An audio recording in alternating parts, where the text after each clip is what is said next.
ರಾಷ್ಟ್ರೀಯ ಮತ್ತು ರಾಜ್ಯ ಸಮ್ಮೇಳನದ ಅಂಗವಾಗಿ ಭಾರತ ಕಮ್ಯುನಿಸ್ಟ್ ಪಕ್ಷದ ಕಲಬುರಗಿ ಜಿಲ್ಲಾ ಸಮ್ಮೇಳನವನ್ನು 25ನೇ ಜಿಲ್ಲಾ ಸಮ್ಮೇಳನವನ್ನು ಆಗಸ್ಟ್ 2, 2025 25ಕ್ಕೆ ಕಲಬುರಗಿ ನಗರದ ಕನ್ನಡ ಭವನದಲ್ಲಿ ನಡೀತಾ ಇದೆ.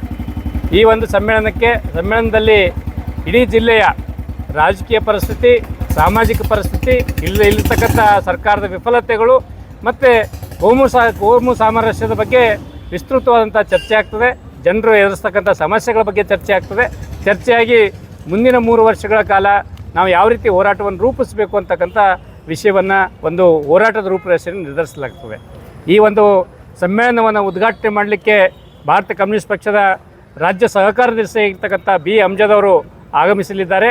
ಜೊತೆಗೆ ಈ ಸಮ್ಮೇಳನದ ಧ್ವಜಾರೋಹಣವನ್ನು ನಮ್ಮ ಹಿರಿಯ ಸಂಗಾತಿಗಳಾಗಿರ್ತಕ್ಕಂಥ ಡಾಕ್ಟರ್ ಪಿ ಸಂಪತ್ರಾವ್ ಅವರು ಧ್ವಜಾರೋಹಣವನ್ನು ಮಾಡ್ತಾರೆ. ಮುಖ್ಯ ಅತಿಥಿಗಳಾಗಿ ನಮ್ಮ ನಾಡಿನ ಪ್ರಗತಿಪರ ಚಿಂತಕರಾಗಿರ್ತಕ್ಕಂಥ ಪ್ರೊಫೆಸರ್ ಆರ್ ಕೆ ಹುಡುಗಿ, ಹಿರಿಯ ವಕೀಲರು ಆಗಿರ್ತಕ್ಕಂಥ ಪಿ ವಿಲಾಸ್ ಕುಮಾರ್ ಅವರು, ಮತ್ತು ನಮ್ಮ ಈ ಭಾಗದ ಪ್ರಗತಿಪರ ಚಿಂತಕರು ಬುದ್ಧಿಜೀವಿಗಳಾಗಿರ್ತಕ್ಕಂಥ ಮಾರುತಿ ಗೋಖಲೆ ಅವರು ಸೇರಿದಂತೆ ಭಾಳಷ್ಟು ಜನ ಆಗಮಿಸ್ತಾರೆ.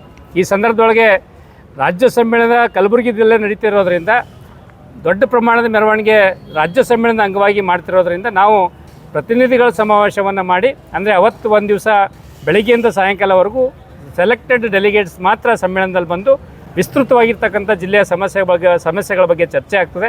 ಚರ್ಚೆಯಾಗಿ ಮುಂದಿನ 3 ವರ್ಷಕ್ಕೆ ಬೇಕಾಗಿರ್ತಕ್ಕಂಥ ನಾಯಕತ್ವವನ್ನು ಅಲ್ಲಿ ನಿರ್ಧಾರ ಮಾಡ್ತದೆ. ಹಾಗಾಗಿ ಈ ಒಂದು ಸಮ್ಮೇಳನ ನಡೀತದೆ, ಈ ಸಮ್ಮೇಳನದ ಬಗ್ಗೆ ಜನರಿಗೆ ವ್ಯಾಪಕವಾಗಿ ಪ್ರಚಾರ ಕೊಡಬೇಕು ಅಂತಕ್ಕಂಥ ಮನವಿಯನ್ನು ಮಾಧ್ಯಮ ಮಿತ್ರರಲ್ಲಿ ನಾನು ಮಾಡ್ಕೊಳ್ತಾ ಇದ್ದಾರೆ. ನಾನು ಡಾಕ್ಟರ್ ಮಹೇಶ್ ಕುಮಾರ್ ರಾಠೋಡ್, CPIನ ಜಿಲ್ಲಾ ಕಾರ್ಯದರ್ಶಿ. ಪ್ರಮುಖವಾಗಿ ನಮ್ಮ ಜಿಲ್ಲೆಯ ನೀರಾವರಿ ವಿಷಯಗಳು, ನಮ್ಮ ಜಿಲ್ಲೆಯಲ್ಲಿರ್ತಕ್ಕಂಥ ನೆನೆಗುದಿಗೆ ಬಿದ್ದಿರ್ತಕ್ಕಂಥ ನೀರಾವರಿಗಳು, ಜೊತೆಗೆ ನಮ್ಮ ಜಿಲ್ಲೆಯಲ್ಲಿರ್ತಕ್ಕಂಥ ಲಾ ಆ್ಯಂಡ್ ಆರ್ಡರ್ ಪ್ರಾಬ್ಲಮ್ ಇದೆ, ರಸ್ತೆಗಳ ಸಮಸ್ಯೆ ಇದೆ, ರೈತರ ಸಮಸ್ಯೆ ಇದೆ, ಒಣಭೂಮಿಗಳಿಗೆ ಯಾವ ರೀತಿ ಅಂತರ್ಜಲ ಹೆಚ್ಚಿಸಬೇಕು ಅಂತಕ್ಕಂಥ ವಿಷಯ ಇದೆ. ಜೊತೆಗೆ ನಮ್ಮ ಜಿಲ್ಲೆಯದೊಳಗೆ ಸಾಕಷ್ಟು ಮಹಿಳೆಯರ ಮೇಲೆ ಮತ್ತು ಬಾಲಕಿಯರ ಮೇಲೆ ಅತ್ಯಾಚಾರ ಅಂತ ಪ್ರಕರಣಗಳು ದಿನೇ ದಿನೇ ಜಾಸ್ತಿ ಆಗ್ತಾ ಇದ್ದಾವೆ. ಎಲ್ಲೆಂದರಲ್ಲಿ ಕೊಲೆಗಳಾಗ್ತಕ್ಕಂಥ ಒಂದು ವಾತಾವರಣ ನಿರ್ಮಾಣ ಆಗ್ತಾಯಿದೆ. ಎಲ್ಲ ವಿಷಯಗಳ ಬಗ್ಗೆ ಚರ್ಚೆಯಾಗಿ ಮತ್ತು ಅಕ್ರಮ ಮರಳುಗಾರಿಕೆ, ಭ್ರಷ್ಟಾಚಾರ, KKRDB ವಿಷಯ, ಆಮೇಲೆ 371J ಅನುಷ್ಠಾನ ಮಾಡಲಿಕ್ಕೆ ನಾವು ಯಾವ ರೀತಿ ಚಳವಳಿ ರೂಪಿಸಬೇಕು ಅಂತಕ್ಕಂಥ ಹಲವಾರು ವಿಷಯಗಳ ಬಗ್ಗೆ, ಇಡೀ ಜಿಲ್ಲೆಯ ಸಮಗ್ರ ಅಭಿವೃದ್ಧಿ ಬಗ್ಗೆ ಸಂಬಂಧಪಟ್ಟಿರ್ತಕ್ಕಂಥ ವಿಷಯಗಳ ಬಗ್ಗೆ ಈ ಸಮ್ಮೇಳನದಲ್ಲಿ ಚರ್ಚೆ ಆಗ್ತದೆ.